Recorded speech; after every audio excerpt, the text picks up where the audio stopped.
perfect opportunity for the WNBA to do, like, have you seen it when an NBA player or a football player like goes to an NBA game or goes to wherever and they'll be in the comments or they'll just say something like something cute? This was the perfect time for the WNBA to also be posting about this, and they said nothing. And it just goes to show that all of us who have been speaking out about this and saying, like, it doesn't seem like you guys are giving Caitlyn, you know, the kind of props that she deserves for bringing all these eyeballs and, you know, the Caitlyn Clark effect that we talk about, viewership, money, all of those things. All of the people who were shouting this for the entire WNBA season, this is an instance where we are proved. That clip just went viral for a reason. An influencer calling out what many of you have been noticing for months. The WNBA had the perfect moment to celebrate their biggest star, and they chose silence. Complete, deafening silence. Here's what happened. Caitlyn Clark showed up at an LPGA Pro-Am event, paired with Nelly Korda, one of the best golfers on the planet. The demand to watch her was so overwhelming that the LPGA scrambled to add television coverage that wasn't even planned. Basketball fans flooded the tournament with emails and calls. The event turned into a viral sensation, and through it all, the WNBA said absolutely nothing. Not a tweet, not a post, not even a casual mention that their rookie sensation, the player who just delivered the most transformative season in league history, was out there representing women's sports on a completely different stage. Meanwhile, the LPGA treated her like royalty, and the sports world took notice. This isn't just about one golf appearance. This is about a pattern that's becoming impossible to ignore. If you believe the story behind the decisions matters more than the talking points, hit that like button right now. It tells us you're ready to dig deeper, because what we're about to uncover goes way beyond a missed social media opportunity. Let's establish what actually happened, because the timeline reveals something striking. Caitlyn Clark participated in the Annika Pro-Am, a high-profile LPGA event hosted by golf legend Annika Sorenstam. She teed off at 7 in the morning alongside Nelly Korda. This wasn't a casual celebrity appearance. This was a strategic pairing designed to maximize attention, and it worked beyond anyone's expectations.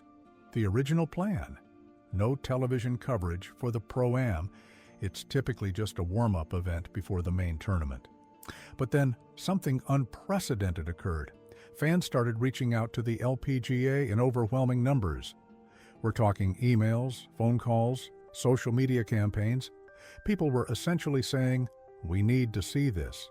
The demand was so intense that the LPGA made a last-minute decision to broadcast it. And here's where it gets interesting. More people tuned in to watch Caitlyn Clark play golf than regularly watch some WNBA games during the season. Let that sink in for a moment. A basketball player participating in a different sports amateur event drew viewership that rivals professional women's basketball broadcasts. That's not a criticism of the WNBA's product. That's evidence of Caitlyn's transcendent star power. That perspective from Caitlyn herself reveals something crucial. She understands what the LPGA clearly understood, and what the WNBA seems hesitant to embrace. This isn't about individual glory. It's about the ripple effect. It's about inspiration. It's about understanding that when you elevate one star, you elevate the entire ecosystem around them. The LPGA got it immediately. They saw an opportunity to bring basketball fans into golf.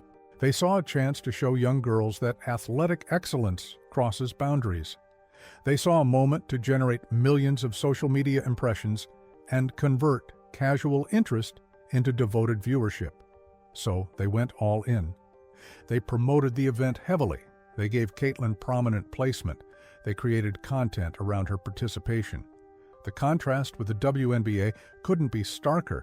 While the LPGA was celebrating Caitlyn during the off-season, her own league was conspicuously absent from the conversation. No acknowledgement, no congratulations, no strategic content leveraging her crossover appeal to reach new audiences, just silence.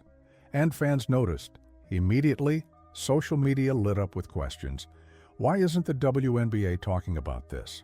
Why are they letting another organization capitalize on their players' star power? Where's the support for someone who just carried the league to unprecedented heights? Let's talk about those heights for a second, because the numbers from Caitlin's rookie season aren't just impressive.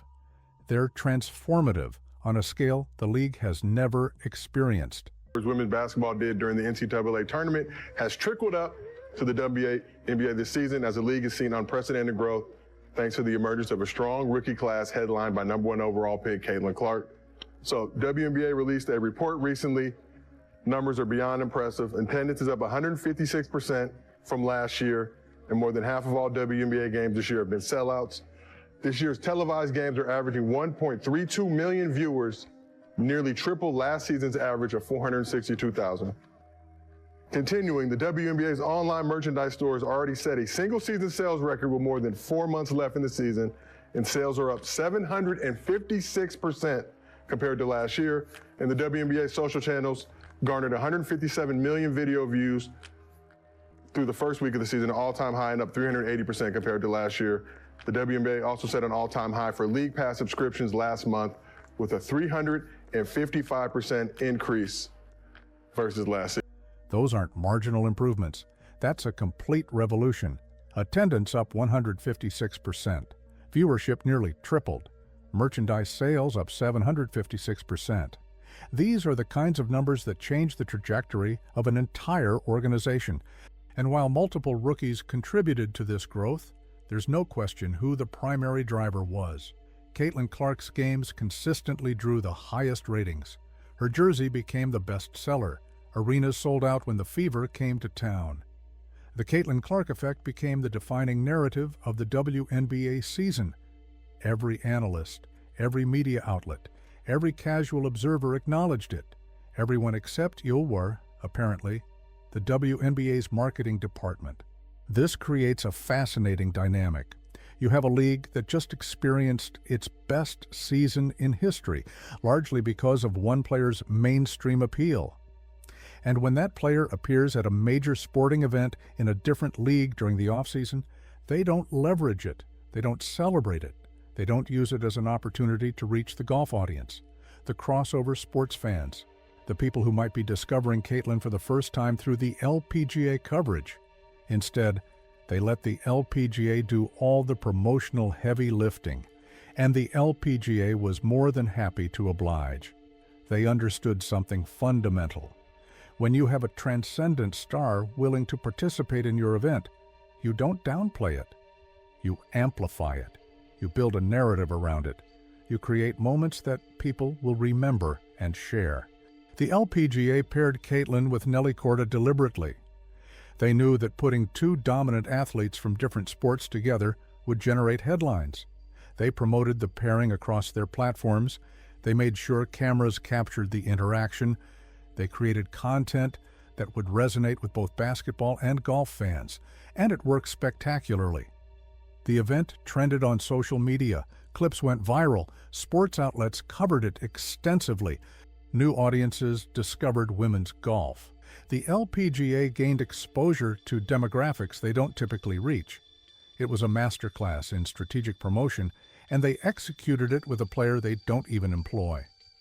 Meanwhile, the WNBA watched from the sidelines. No engagement, no amplification, no attempt to connect this moment back to the league that built Caitlin's platform. It's the kind of missed opportunity that makes you wonder about the decision-making process behind the scenes. Because here's what makes this particularly striking. The WNBA knows they have a retention problem. They know that generating sustained interest beyond Caitlin's specific games has been challenging. They know that expanding their audience requires reaching beyond traditional basketball fans. The LPGA event was a perfect vehicle for exactly that kind of crossover appeal. And they didn't touch it. Some of you have been connecting these dots for weeks, and you were absolutely right. Drop a comment right now telling us what you think the WNBA should have done differently, because this conversation matters, and your perspective is exactly what shifts the narrative from observation to action. Let's dig into why this silence is particularly problematic. The WNBA has been accused repeatedly of underpromoting Caitlin Clark throughout her rookie season. From inadequate marketing around her debut to questionable scheduling decisions that buried her games, there's been a consistent pattern of hesitancy, almost as if the league is uncomfortable with the reality that one player has become synonymous with their recent success. Some defenders argue the WNBA doesn't want to show favoritism. They claim the league is trying to promote all players equally, maintaining competitive balance in the spotlight. That sounds reasonable on the surface, but it fundamentally misunderstands how modern sports marketing works. Every successful league in the world understands that individual stars elevate everyone. Think about the NBA. When LeBron James or Stephen Curry become household names, it doesn't diminish other players. It expands the entire audience. More casual fans tune in. More kids start playing basketball. More sponsors invest in the league. The rising tide lifts all boats. The WNBA's reluctance to fully embrace Caitlin as the face of their league isn't protecting other players. It's limiting the growth potential for everyone. The LPGA demonstrated this principle perfectly. They didn't worry about whether promoting Caitlin might overshadow their golfers. They recognized that her presence would bring new eyeballs to women's golf, period. And those new viewers would then discover Nelly Korda, discover Annika Sorenstam's legacy, discover the talent throughout the tour. That's how crossover promotion works when you execute it correctly. There's that perspective again. Caitlin understands the long-term impact of these moments. She knows that one interaction can change a young fan's entire trajectory. The LPGA created thousands of those interactions by bringing her to their event and promoting it properly. The WNBA could have amplified that message, connected it back to their league, and reinforced why Caitlin's impact extends beyond the basketball court, but they didn't. And that absence speaks volumes about the disconnect between opportunity and execution. Now, let's address something that keeps coming up in these discussions. The atmosphere around Caitlin during her rookie season wasn't exactly welcoming from all quarters. Multiple instances throughout the year suggested tension from veteran players. There were physical plays that crossed lines. There were comments in interviews that seemed pointed. There was a palpable sense that not everyone in the league was thrilled about the attention Caitlin was receiving. The WNBA's response to this dynamic was largely passive. They didn't actively protect their biggest asset. They didn't shut down narratives that could turn casual fans away. They seemed more concerned with not rocking the boat internally than with maximizing the external opportunity. That's a defensible position when you're a stable, established league with consistent revenue streams. It's a questionable position when you're trying to capitalize on unprecedented momentum. Here's the reality that the LPGA understood and acted on immediately. Caitlin Clark isn't just another talented athlete. She's a cultural phenomenon. She connects with audiences in ways that transcend traditional sports demographics. Young girls see themselves in her. Casual fans find her relatable. Her playing style is exciting. Her personality is authentic. She represents exactly what modern sports marketing is built around: genuine connection. When someone like that crosses over into another sport, even temporarily, it's not a distraction. It's a golden opportunity. The LPGA saw that and pounced. They turned a Pro-Am event into a cultural moment. They generated millions of impressions across platforms. They reached audiences that would never normally watch women's golf. They created content that will circulate for months. And the WNBA could have been part of that story. They could have tweeted about it. They could have shared clips. They could have said something as simple as, "So proud of Caitlin representing women's basketball on the golf course." That's literally all it would have taken to stay relevant in the conversation. But they chose silence. Some analysts are now openly questioning whether the WNBA fully understands the opportunity they have. Expert after expert has pointed out that Caitlin's star power is generational. You don't get athletes who break through to mainstream consciousness often. When you do, You ride that wave as far as it takes you. You build campaigns around them. You make them central to your marketing strategy. You leverage their appeal to grow the entire league. The LPGA demonstrated in one event what a year of WNBA marketing struggled to accomplish. They made Caitlin's participation feel like an event. They created anticipation. They delivered on the promise. They celebrated the moment, and in doing so, they showed other sports organizations exactly how to capitalize on crossover star power. This creates an interesting question for the WNBA moving forward. If they continue this pattern of underpromotion, what happens? Caitlin isn't going anywhere. Her contract keeps her with the fever, but her brand, her partnerships, her opportunities, those exist independent of the league. And if other organizations consistently demonstrate they can promote her more effectively than her own league, where does that leave the WNBA's leverage? There's already been speculation about European leagues offering substantial contracts to bring Caitlin overseas during the offseason. There's talk about potential expansion into entertainment opportunities, broadcasting roles, brand partnerships that extend far beyond basketball. The landscape for athlete monetization has never been more diverse, and leagues that don't actively support their stars risk becoming secondary to the individual brands those stars build.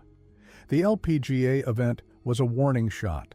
Whether the WNBA recognizes it as such or not, it proved that other organizations see Caitlin's value more clearly than her own league seems to. It demonstrated that promotion doesn't diminish anyone, it elevates everyone. And it exposed a strategic weakness in how the WNBA approaches its most valuable asset.